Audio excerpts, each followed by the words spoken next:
Assalamu ala Rasulillah wa ala alihi wa sahbihi wa mawalah wa la hawla wa la quwata illa billahi wa ba'd.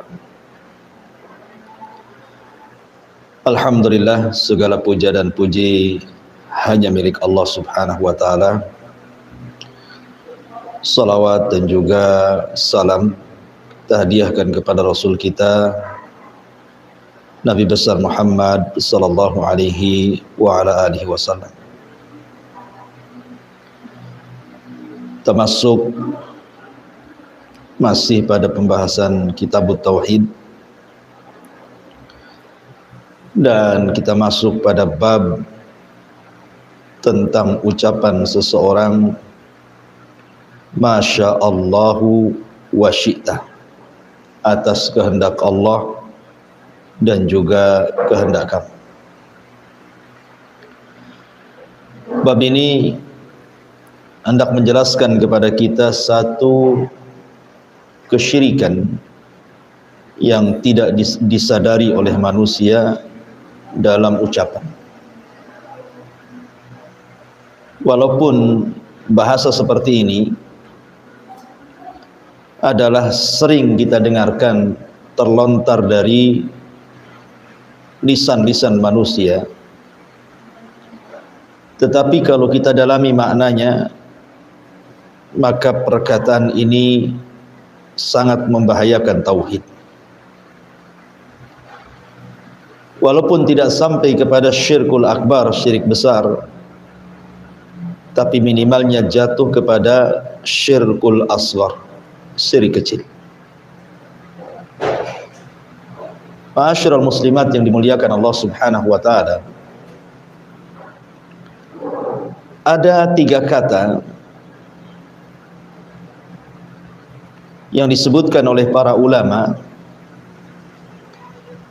Yang pertama, ucapan seseorang Masya Allah wahdah, atas kehendak Allah semata. Yang kedua, Masya Allahu summa syi'ta, atas kehendak Allah kemudian kehendak kamu. Dan yang ketiga, Masya Allahu wa syi'ta, atas kehendak Allah dan juga kamu. Tapi ma'asyiral muslimat yang dimuliakan Allah subhanahu wa ta'ala, 3 kata ini,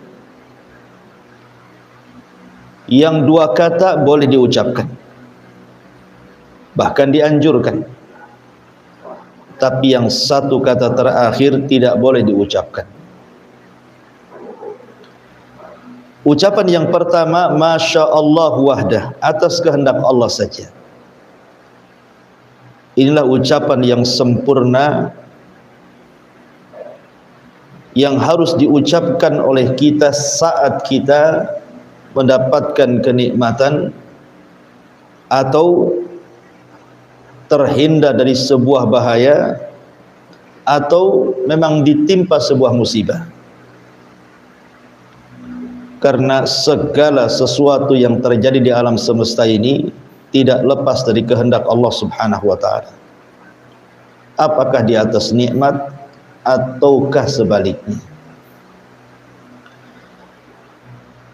Makanya di masyarakat itu penting, Bu, menggunakan pilihan kata itu, karena tidak semua kata-kata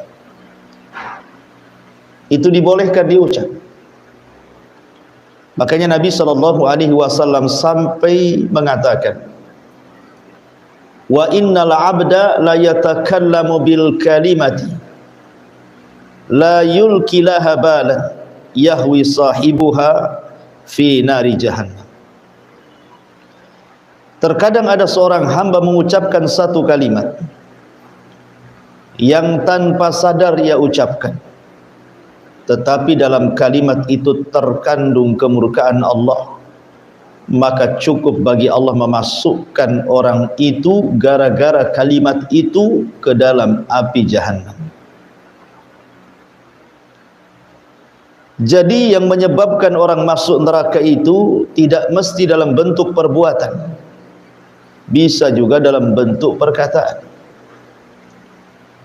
Seperti hadis Nabi SAW ketika ditanya soal seorang wanita yang rajin sholat malam, rajin puasa sunnah, rajin bersedekah, tetapi lisannya juga rajin menyakiti tetangganya. Maka Nabi SAW mengatakan, la khaira fiha hiya min ahlin nar. Wanita itu tidak memiliki kebaikan, walaupun dia salat malam, walaupun dia puasa sunnah, walaupun dia sedekah, Rasul katakan tidak punya kebaikan. Dan wanita itu lantas, pantas dan masuk neraka. Wanita itu layak dan pantas masuk neraka. Lihat, wanita ini dimasukkan ke neraka lewat lisan Rasul, hiya min ahlin nar. Itu bukan karena berzina, bukan karena mukul, bukan karena membunuh, bukan karena mengambil hak orang lain, tidak. Dia masuk neraka karena lisannya menyakiti tetangganya. Atau contoh yang lain, ada seorang ahli ibadah di zaman Bani Israel yang ia tidak suka dengan temannya yang ahli maksiat. Kemudian dia bersumpah kepada Allah, wallahi illam tatub la yaghfirallahu lak aw la yunjika minan nar. Demi Allah, kalau engkau tidak tobat, maka Allah Subhanahu wa taala tidak akan mengampuni dosa-dosamu dan engkau tidak akan selamat dari neraka. Engkau tidak akan masuk ke dalam surga. Akhirnya kemudian orang yang mengucap kalimat ini Allah masukkan ke neraka. Kenapa? Apa dosanya? Karena walaupun dia ahli ibadah, tapi dia telah mengucapkan kalimat yang melintasi takdir Allah, melampaui takdir Allah, bahwa Allah tidak akan mengampuni orang tersebut, bahwa Allah tidak akan memasukkan ke surga orang tersebut. Sebab ucapan inilah orang yang ahli ibadah ini Allah masukkan ke neraka. Lihat, dia tidak berzina, dia tidak membunuh, dia tidak mengambil hak orang lain, hanya menasihati salah ngomong, Allah masukkan ke neraka. Artinya bahwa pilihan-pilihan kata itu penting di masyarakat. Jangan asal ngomong. Tata dulu kata-kata itu. Kan ada setiap daerah itu kata-kata yang baik kan Bu ya. Ada yang halus, kalau saya orang Sunda itu ada yang halus bahasanya, ada yang setengah halus, ada yang kasar, ada yang kasar sekali. Kan ada pilihan-pilihan kata.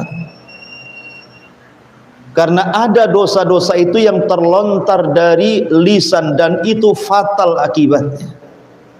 Sampai-sampai Mu'ad ibn Jabal radhiyallahu an mengatakan, ya Rasulullah, apakah gara-gara lisan kita dimasukkan ke neraka? Maka Rasul mengatakan, thaqilatka ummuka ya Mu'ad, wa hal yakubbun nas fi nari jahannam illa hasaidu alsinatihim. Celaka engkau wahai Mu'ad, bukankah kebanyakan manusia masuk neraka itu gara-gara lisan? Maka di sini mu'alif rahimahullahu taala hendak menjelaskan tentang dosa lisan. Salah satunya adalah mengucapkan kalimat masyaallahu wa syi'ta, atas kehendak Allah dan kamu. Harusnya dia ucapkan masyaallahu summa syi'ta, atas kehendak Allah kemudian kamu, atau yang lebih afdolnya katakan masyaallah wahda, atas kehendak Allah saja.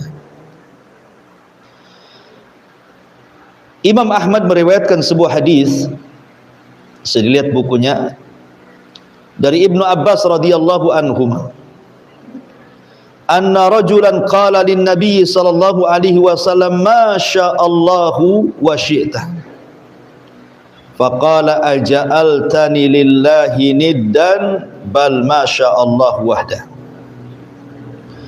Ada seorang laki-laki berkata kepada Nabi SAW, atas kehendak Allah dan juga kehendakmu. Maka Rasul katakan, apakah engkau akan menjadikan diriku tandingan dengan Allah? Katakan atas kehendak Allah saja, jangan bawa-bawa aku. Begitulah Nabi SAW menegur sahabat ini, padahal kita yakin para sahabat ini adalah orang yang sangat cinta dengan Rasul. Tidak mungkinlah mereka bermaksud menyekutukan Allah dengan nabinya, sehingga saking cintanya mereka mengatakan ucapan kalimat ini. Tapi Rasul disalahkan. Walaupun mereka sahabat Rasul, walaupun mereka sudah dapat jaminan sorga, tetapi karena kata-kata itu membahayakan tauhid dan akidahnya, Nabi katakan jangan ucapkan kalimat itu, karena sama saja kau menjadikan aku tandingan dengan Allah Subhanahu wa taala. Ma'asyiral muslimat yang dimuliakan Allah Subhanahu wa taala. Bahkan diriwayatkan oleh Imam Ibnu Majah di dalam sunannya dari sahabat Tufail, saudara seibu Ummul Mukminin Aisyah radhiyallahu anha. Jadi suatu ketika Tufail ini bermimpi. Apa kata dia? Ra'aitu ka'anni ataitu ala nafarin minal yahud. Dalam mimpiku, kata Tufail, seolah-olah aku mendatangi sekelompok orang-orang Yahudi. Qultu, aku katakan kepada mereka orang-orang Yahudi dalam mimpiku itu, innakum la antumul qaum laula annakum taquluna Uzair ibnullah. Aku katakan kepada mereka, kata Tufail, sungguh kalian adalah umat yang paling baik kalau kalian tidak mengatakan Uzair itu putra Allah.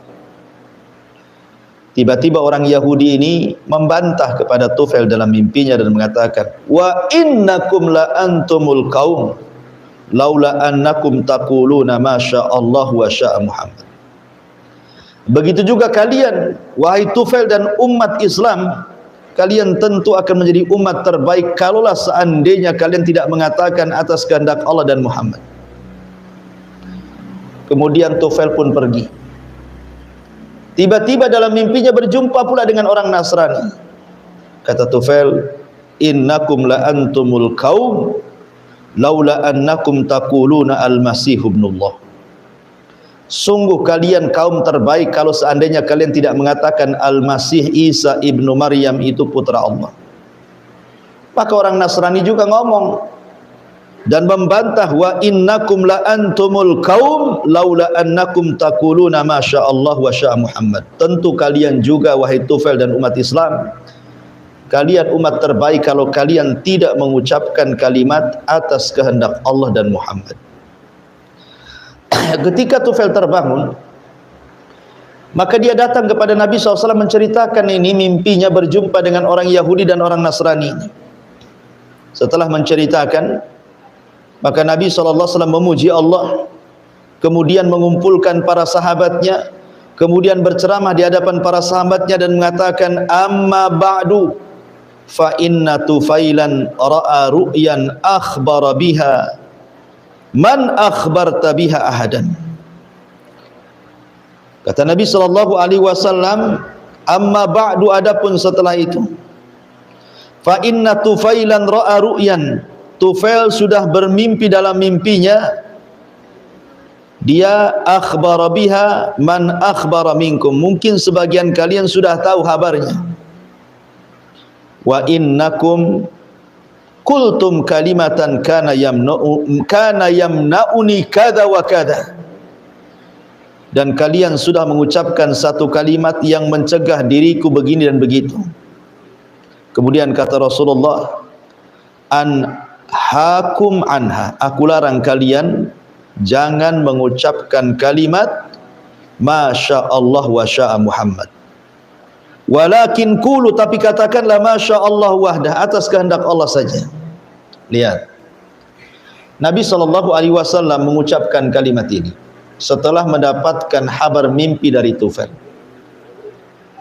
Ketika orang Yahudi mengatakan sama juga kalian mengatakan atas kehendak Allah dan Muhammad, enggak usahlah kalian katakan kami mengatakan Uzair itu anak Allah, apa bedanya? Seolah-olah mereka mengatakan seperti itu. Tetapi yang namanya kebenaran tetaplah kebenaran, kalaupun lisan keluar dari lisan orang Yahudi sekalipun. Sama seperti ucapan iblis atau syaitan yang ngomong dengan Abu Hurairah saat menjaga zakat.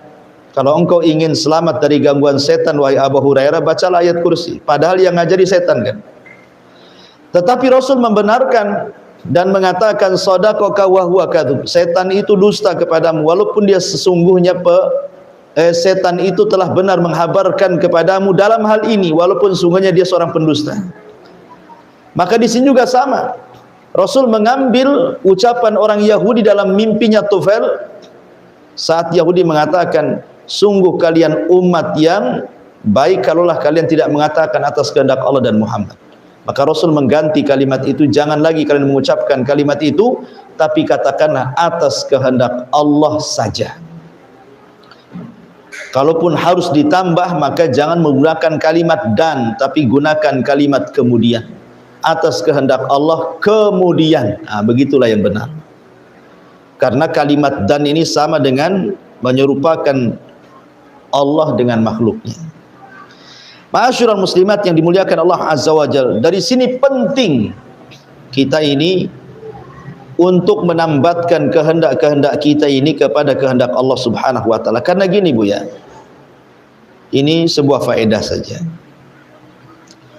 Sesuatu yang terjadi di alam semesta ini, sesuatu yang terjadi di alam semesta ini tidak mungkin tidak kecuali karena Allah yang berkehendak.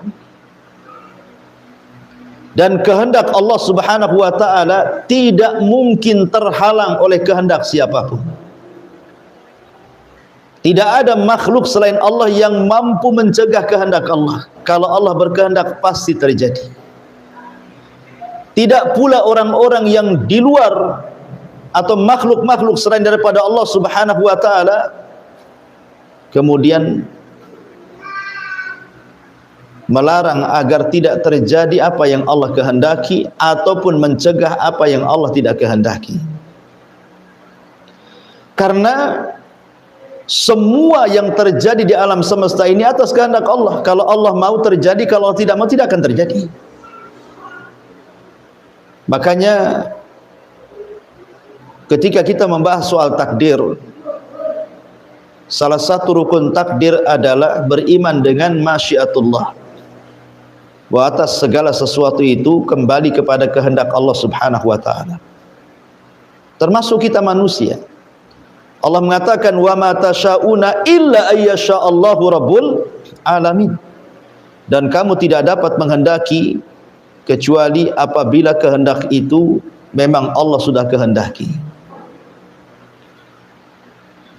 Kenapa demikian? Karena seluruh kehendak-kehendak manusia itu adalah tabi mengikut kepada kehendak Allah. Dan kehendak manusia itu hanya sebagai sebab untuk mewujudkan kehendak Allah. Seperti umpamanya seseorang ingin punya keturunan, kemudian dia menikah. Setelah menikah tidak juga diberikan keturunan. Ya, karena ada orang yang tidak dikehendaki oleh Allah mendapatkan keturunan walaupun sudah mencari sebab. Tapi ada juga yang tidak menikah, dia berzina, naudzubillah. Hamil pula dia. Itulah kehendak Allah. Padahal orang yang berzina itu kebanyakan tidak berkehendak punya anak.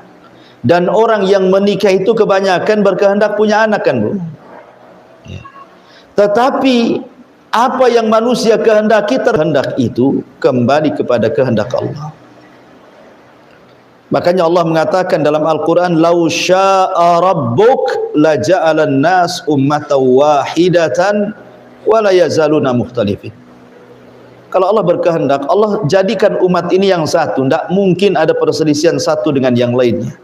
Tidak mungkin ada agama-agama, ada madhab-madhab. Kalau Allah mau. Tetapi wala yazaluna mukhtalifin, tetap saja mereka berselisih. Berselisihnya manusia itu juga atas kehendak Allah juga sebenarnya. Tetapi perlu ibu ketahui bahwa kehendak Allah itu kan ada dua. Ada kehendak yang disebut dengan al-kauni, ada kehendak yang disebut dengan syar'i. Kalau kehendak kauni itu pasti terjadi, kehendak Allah secara alam itu pasti terjadi. Seperti, dan ini tidak ada campur tangan kehendak manusia dengan kehendak Allah dalam bagian yang pertama ini, yang disebut dengan iradatul kaun, kehendak alam ini. Seperti umpamanya kelahiran, kematian, sakit, sembuh, memilih ibu bapa, itu bukan kehendak kita. Kita terlahir loh Bu, ibu saya terlahir, itu apa kehendak kita? Tidak. Bukan kita yang berkehendak kita lahir, Allah yang berkehendak kita lahir. Rupanya kita pula jadi perempuan, kita pula jadi laki-laki. Kehendak kita? Bukan, itu kehendak Allah. Kemudian sepanjang perjalanan hidup, ibu sakit, kehendak ibu sakit? Kan enggak, mana ada orang mau sakit. Allah yang berkehendak ibu sakit. Kemudian ibu berobat, ibu sembuh, siapa yang menyembuhkan? Allah yang menyembuhkan. Kemudian ada orang yang enggak sembuh-sembuh, kemudian mati, apakah kehendak dia mati? Tidak, kehendak Allah. Ibu terlahir, kulitnya bagus, putih, mulus, kehendak siapa? Allah. Ibu terlahir, kulitnya hitam, kelam, gak jelas, kehendak siapa? Allah. Ibu terlahir tinggi, kurus, ibu terlahir umpamanya gemuk dan begitu seterusnya. Itu kan kehendak Allah semuanya. Kita tidak ada urusan dengan kehendak-kehendak seperti ini. Tetapi ada di sana bagian yang kedua, di mana Allah telah berikan juga kehendak kepada kita. Di mana Allah berikan kehendak kepada kita. Dan ketika Allah Subhanahu wa taala memberikan ikhtiar, pilihan kepada manusia, itu nikmat. Ketika kita diberikan kehendak oleh Allah Azza wa Jalla, yang kedua ini bukan pilihan Allah, tapi kita juga bisa memilih. Ini nikmat sebenarnya. Nikmat dari Allah Azza wa Jalla, bahwa kita tidak dipaksa oleh Allah Azza wa Jalla. Artinya kita ada pilihan. Kenapa Allah Subhanahu wa taala memberikan pilihan? Kemudian setelah itu Allah menciptakan ada yang namanya maksiat, ada pula namanya taat. Allah ciptakan iblis, Allah ciptakan Fir'aun, Qarun, Namrud, Abu Lahab, Abu Jahal dan yang semacamnya. Tapi Allah ciptakan juga para nabi, para rasul dan begitu seterusnya. Untuk apa? Dan kita diberikan ikhtiar untuk memilih mana jalan Fir'aun, mana jalan Musa, mana jalan Abu Jahal, mana jalan Nabi, dan begitu seterusnya. Ini sebenarnya nikmat. Allah hendak mengangkat derajat kita, dan Allah hendak memilihkan kita di hadapannya dengan diberikan ujian. Diberikan ujian antara maksiat dan taat. Kalau kehendak yang Allah hibahkan kepada kita ini, yang merupakan nikmat dari Allah Subhanahu wa taala, kita gunakan untuk mengikuti Nabi, untuk taat, salat, zakat, puasa, haji, silaturahim, zikir dan begitu seterusnya, maka Allah akan angkat derajat kita. Tapi kalau seandainya kemudian hibah kehendak ini tiba-tiba kita gunakan untuk maksiat kepada Allah Azza wa Jalla, sudah sewajarnya Allah hinakan kita. Maka sebenarnya kehendak yang Allah anugerahkan kepada kita ini adalah bentuknya nikmat dari Allah. Maka gunakan nikmat itu sebaik-baiknya. Gunakan kehendak ini untuk kehendak jalan-jalan yang benar dan tidak menjalani jalan-jalan yang salah. Kalau boleh saya analogikan begini Bu ya, ibu mau safar ke Batu Aji, lewat dua jalan, satu jalan Tamiang, Tiban, satu jalan Muka Kuning. Yang jalan ke Tiban Tamiang ini anggaplah lubangnya banyak, banyak durinya, banyak jurangnya, banyak orang jahatnya, banyak perampoknya, kutta'ut turuknya dan begitu seterusnya. Yang satu pula yang ke Muka Kuning, jalannya luas, lebar, mulus, dekat, terang dan begitu seterusnya. Kira-kira ibu milih mana Bu? Ya pastilah milih yang baik jalannya, yang luas jalannya, yang terang jalannya, yang lebih dekat jalannya, dibandingkan jalan yang jauh, banyak tebing, banyak terjal, banyak beling, banyak rampok, banyak ini. Tidak mungkinlah kita ke situ. Lah sama halnya juga ketika kita diberikan jalan Ini loh masuk ke sorga. Kalau nanti di sorga itu nikmat, banyak kenikmatan yang tidak bisa dilihat mata, didengar telinga terlintas pun tidak bisa. Ya. Tapi ini loh jalan ke neraka. Di neraka ini luar biasa siksanya, ngerinya, dahsyatnya. Kan kita sudah tahu dari kabar Al-Quran dan kabar Nabi SAW. Makanya Allah Subhanahu wa taala mengatakan qulil haq mir rabbikum faman syaa'a falyu'min wa man syaa'a falyakfur. Kebenaran itu katakanlah dari Rabb kalian. Siapa yang berkehendak silakan beriman, siapa yang berkehendak silakan kufur. Jadi iman dan kufur itu adalah kehendak kita. Kehendak kita. Karena begini Bu ya, salah paham ya, biar saya luruskan. Saya contohkan ada orang yang minum khamr. Contohlah ada orang yang minum khamr. Dia mau minum khamr, betul-betul dia beli khamr dan dia minum. Dia beli khamr, kemudian dia minum khamr. Pertanyaannya Bu, apakah ketika seseorang kemudian berkeinginan minum khamr, kemudian membeli khamr, kemudian meminum khamr, apakah itu kehendak Allah? Apakah dia minum khamr itu adalah kehendak Allah? Kalau jawabannya iya, itu kehendak Allah, tentu nanti ada orang yang mengatakan, ah mana mungkin Allah suka dengan maksiat, katanya. Tidak mungkin Allah suka dengan maksiat. Kalau seandainya kita jawab tidak, itu bukan kehendak Allah, berarti ada sesuatu yang Allah tidak kehendaki terjadi. Berarti ini mengurangi kesempurnaan Allah. Masa Allah tidak berkehendak tiba-tiba terjadi? Berarti kan tidak sempurna Allah itu. Kalau seandainya Allah Subhanahu wa taala memang berkehendak, berarti seolah-olah manusia itu jabri, dipaksa oleh Allah Azza wa Jalla.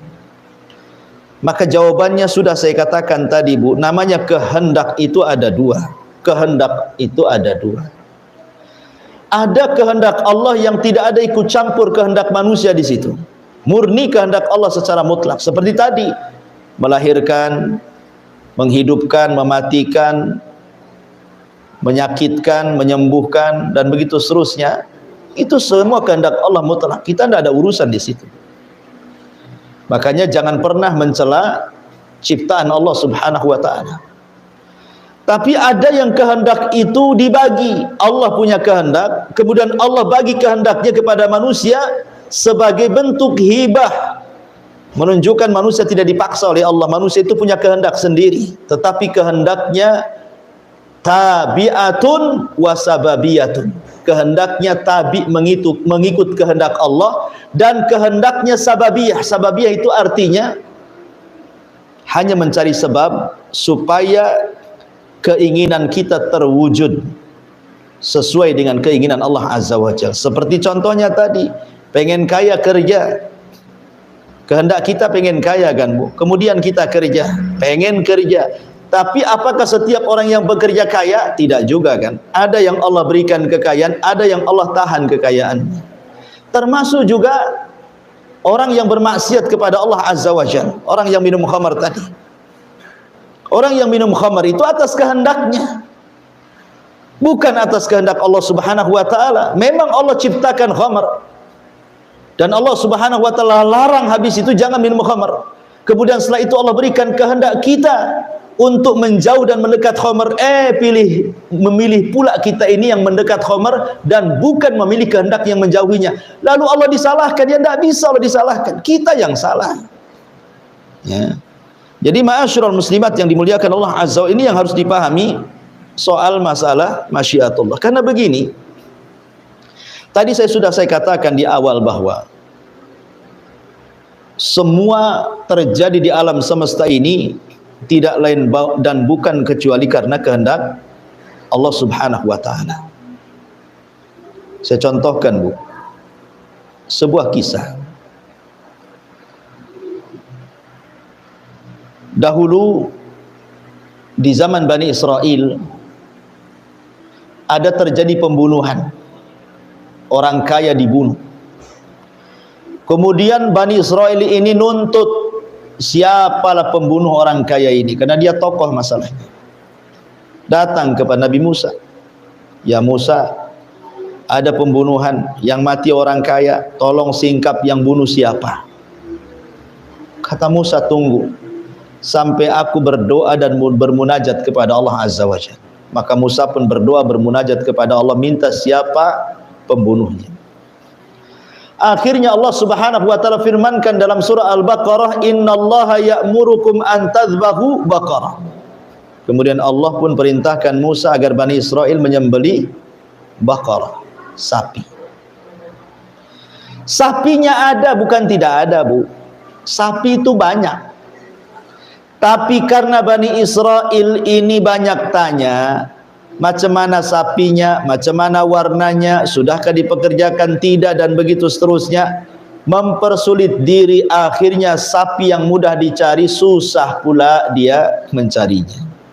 Tapi endingnya Bani Israel mengatakan, kalau seandainya Allah berkehendak, tentu kami akan dapat hidayah. Insyaallahu minal wa inna insyaallahu minal muhtadin. Kata Bani Israel, wa inna insyaallah, dan jika Allah berkehendak, tentu kami termasuk orang-orang yang dapat petunjuk mencari sapi itu. Karena Bani Israel sudah mengait-ngaitkan kehendak Allah atas kehendak Allah, mengucapkan insyaallah, maka keinginan mereka baru terjadi. Itu pun dengan susah payah, harus membeli seekor sapi betina dengan harga seberat gulungan kulit sapi betina itu kalau dikuliti. Coba, ini menunjukkan bahwa segala sesuatu yang terjadi itu atas kehendak Allah, bukan kehendak kita. Kalau Allah berkehendak, sapi itu mereka tidak akan sembelih. Tapi karena mereka sudah menambatkan yakin bahwa semua atas kehendak Allah Azza wa Jalla, baru Allah kabulkan mereka. Akhirnya mereka pun dapat sapinya walaupun dengan susah payah. Ini contoh yang pertama. Contoh yang kedua, Ya'juj wa Ma'juj yang pernah dipenjarakan Dzulqarnain, tidak bisa keluar dari dinding Dzulqarnain itu. Padahal setiap hari dia korek lubang loh untuk keluar dari dinding. Setiap mereka lelah letih bekerja mengorek lubang, mereka balik lagi ke rumahnya. Besoknya lagi datang, lubang itu sudah tertutup. Begitu setiap hari. Tapi mereka tidak lelah untuk keluar dari benteng itu. Tetapi di akhir zaman Allah ilhamkan tuh kepala Ya'juj dan Ma'juj dan mengatakan, nahfiru ghadan insyaallah. Besoklah kita insyaallah kita kerjakan lagi. Akhirnya ketika bosnya Ya'juj dan Ma'juj mengucapkan insyaallah, semua atas kehendak Allah, jebol tembok itu dan menjadi satu di antara tanda-tanda kiamat besar. Artinya kalau orang itu yakin bahwa tidak ada yang terjadi di alam semesta ini kecuali karena kehendak Allah, walaupun dia kafir, Allah kabulkan. Ya'juj dan Ma'juj itu kan jelas-jelas kafir, perusak bumi, tapi Allah kabulkan. Tapi walaupun sehebat apapun ibadah ibu, sehebat apapun solat ibu, sehebat apapun puasa ibu, sehebat apapun zikir Quran ibu, kalau tidak menggantungkan kehendak Allah, maka tidak mungkin terjadi. Karena sesuatu kalau Allah berkehendak terjadi, kalau tidak berkehendak tidak akan terjadi. Dan itu dialami Nabi. Ketika Nabi SAW diberikan soalan, kemudian dia lupa membaca insyaallah, akhirnya soalan itu sulit dijawab. Kalau bukan karena kehendak Allah, Rasul tidak akan mampu menjawab soalan itu. Boleh jadi semakin dahsyat pendustaan orang-orang Quraisy kepada Rasul SAW. Maka dari sini Bu, penting seseorang itu mengait-ngaitkan dengan kehendak Allah. Seperti umpamanya, ibu nih baru bangun rumah nih, ya, bangun rumah cantik-cantik, beli kebun lebar-lebar, ditanami mangga, ditanami durian, ditanami macam-macam gitu ya, baru beri kendaraan bagus, grass langsung dari dealernya, bagus, cantik gitu kan. Maka jangan lupa Bu, katakan dua perkara. Pertama, katakan Masya Allahu la quwata illa billah. Yang kedua, katakan Masya Allahu tabarakallah.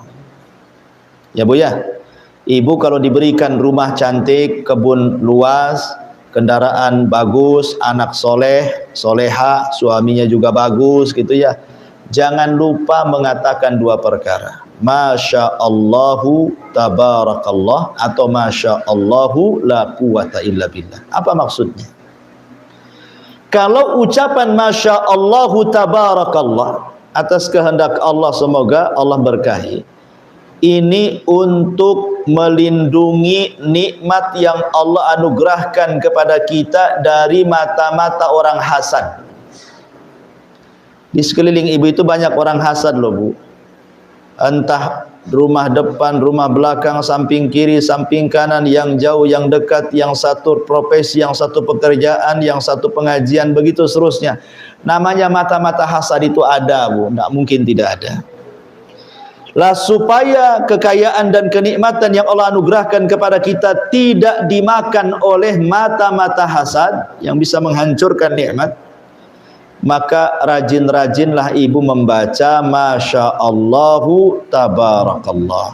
Lihat rumah yang cantik, Masya Allah tabarakallah. Lihat mobil yang bagus, Masya Allah tabarakallah. Lihat anak yang soleh dan soleha, Masya Allah tabarakallah. Lihat suami yang taat kepada Allah, bertanggung jawab, katakan Masya Allah tabarakallah. Ibu punya kebun isinya pohon mangga, pohon durian, macam-macam pohon di situ. Maka setiap ibu masuk, ibu katakan Masya Allah tabarakallah, supaya tidak dihasadi itu pohon-pohonnya, nanti tak berbuah pula. Adapun ucapan Masya Allah la quwata illa billah, Masya Allah la quwata illa billah, ini supaya kita tidak sombong, merasa mentang-mentang baru punya rumah, baru punya mobil, baru beli tanah, baru punya uang sekian M, udah sombong gitu kan. Karena kesombongan itu juga bisa menghilangkan nikmat. Makanya kalau kita punya barang-barang yang indah, yang bagus, yang cantik, katakan Masya Allah la quwata illa billah, supaya tidak hilang barangnya, rumahnya, motornya tidak rusak, mobilnya tidak rusak, anaknya tidak sakit, kebunnya berbuah terus, dan begitu seterusnya. Jadi kalau Masya Allah tabarakallah untuk menghalangi mata-mata hasad, kalau Masya Allah la quwata illa billah untuk supaya kita tidak sombong, supaya harta kita tetap. Jangan gara-gara harta kita melampaui batas. Inilah di sini faedah daripada bab ini, Masya Allahu wa syi'ta. Taib. Sebelum saya tutup, silakan, mungkin ibu ada yang bertanya, tafadhali.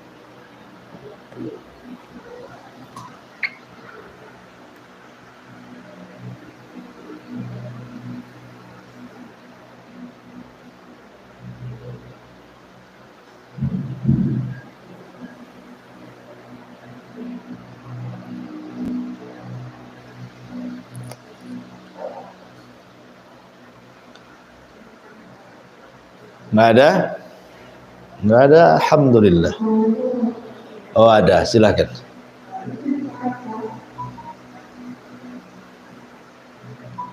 Nggak dengar Bu, jauh kali suaranya. Mungkin karena soundnya di dalam jadinya nggak dengar.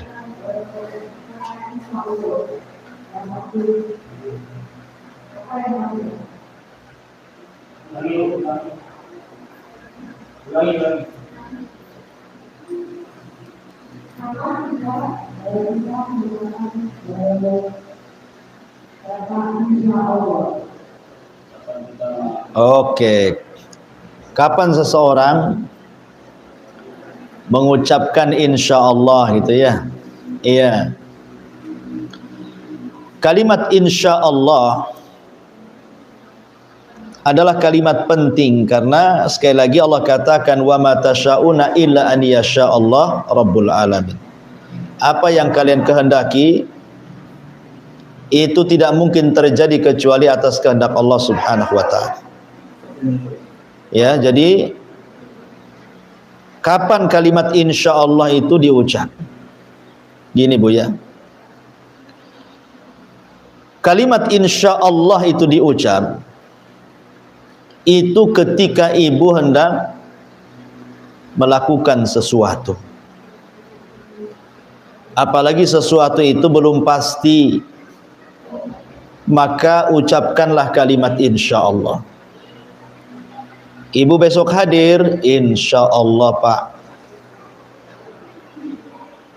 Ataupun ibu ingin membangun sesuatu, tahun depan saya mau bangun rumah lah, jangan sampai di sini, insyaallah.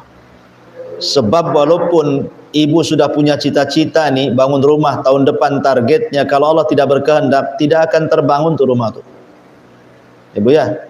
Maka saya akan bangun rumah tahun depan insyaallah. Ya. Tetapi dalam bab doa jangan Bu. Dalam bab doa sebagian para ulama mengatakan tidak boleh kemudian mengaitkan dengan kalimat insyaallah.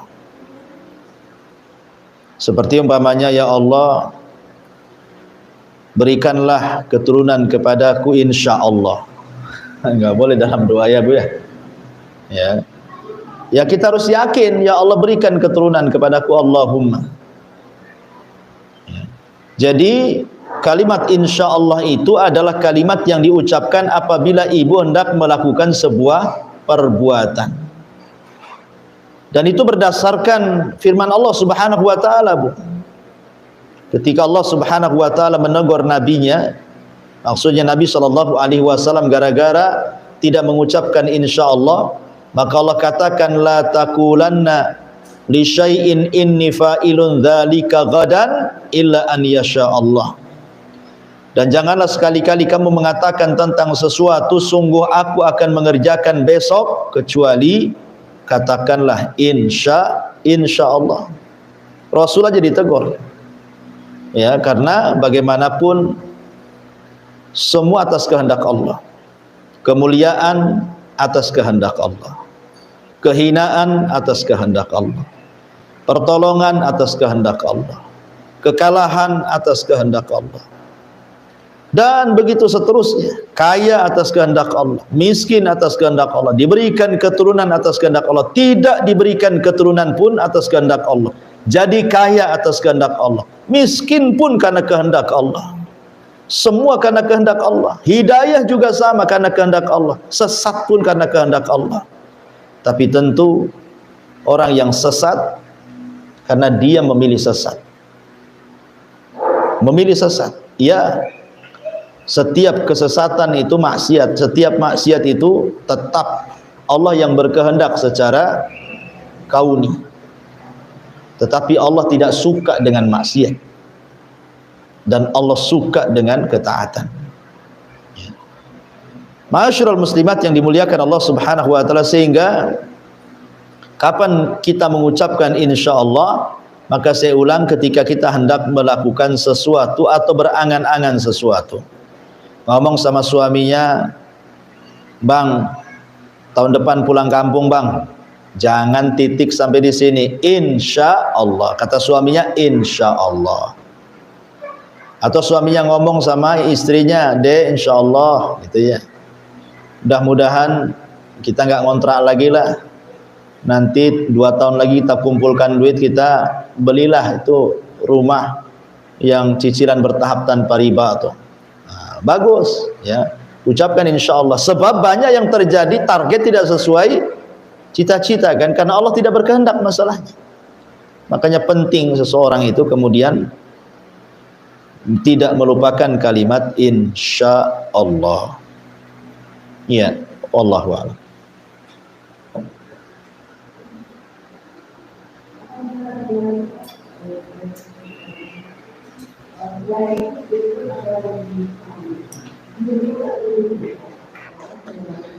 Apa ya? Nggak dengar saya, Bu. Aduh.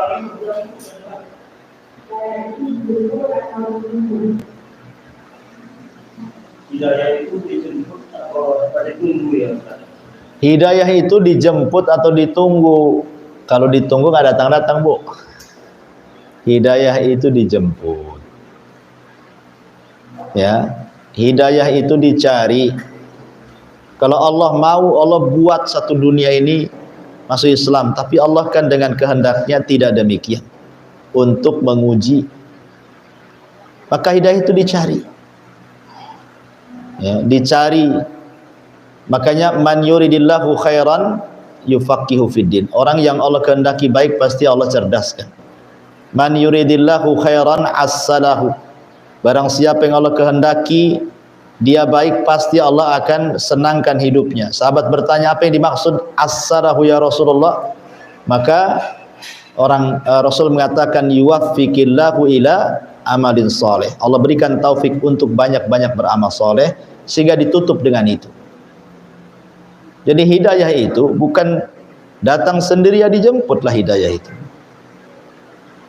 Maka orang yang jalan untuk bertalabul ilmi, mencari ilmu, insya Allah dia dapat hidayah karena dia ingin mencari kebaikan. Dan orang yang mencari kebaikan pasti Allah akan baikkan kehidupannya. Maka hidayah itu sekali lagi dijemput, dan yang sudah dapat hidayah dipertahankan. Karena godaan orang dapat hidayah itu bisa saja disesatkan oleh setan. Ya, wallahu a'lam. Iya boleh, sila.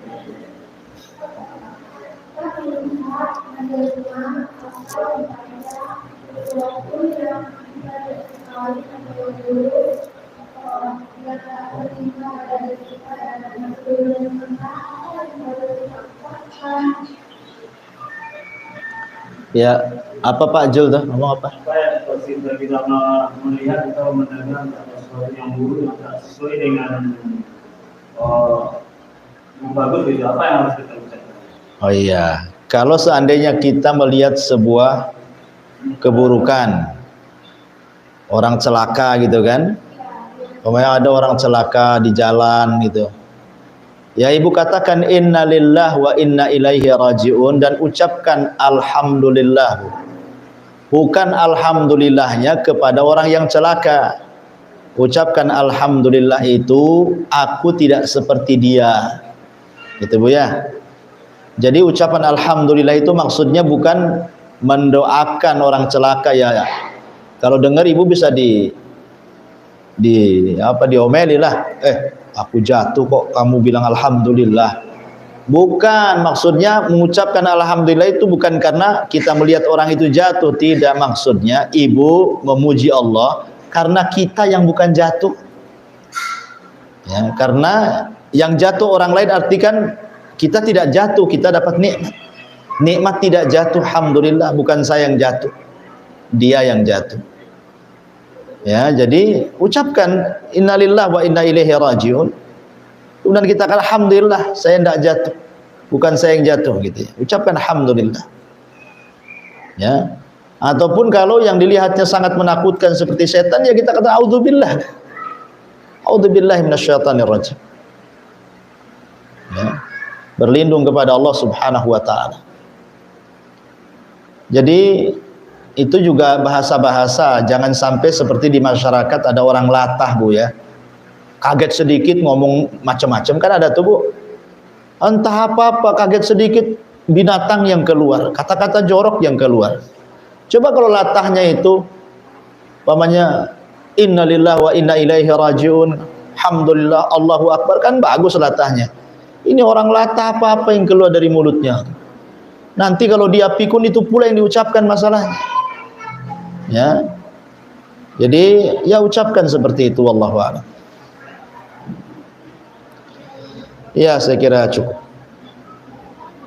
Subhanakallahumma bihamdika asyhadu an la ilaha illa anta astaghfiruka wa atubu ilaik. Allahu ta'ala. Assalamualaikum warahmatullahi wabarakatuh.